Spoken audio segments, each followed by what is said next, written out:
नात की हर शय लब्बैक कह चुकी, हुसैन रद्द कर चुके, शुहदा भी बोल चुके, अब्बास आखिरी आवाज है कायनात में जो लब्बैक कह चुकी, और उसके बाद फिर आवाज दी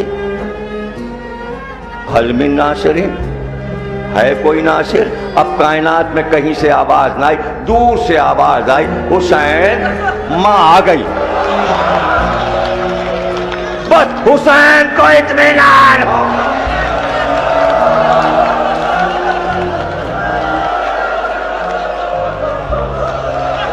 आवाज आ गई। एक बार मुड़कर कहा जिब्रील से, अंबिया से कहो जन्नत को जाएं। जाफर जिन कहता है मेरी तरफ मुखातिब हुए और कहा जिन्नातों का लश्कर ले जाओ। मैंने हाथ बांधा, कहा आखिरी दरबार है, यही रुका रहने दीजिए। तो कहा नहीं, अब सबको जाना है, इसलिए कि अम्मा की सवारी आने वाली है।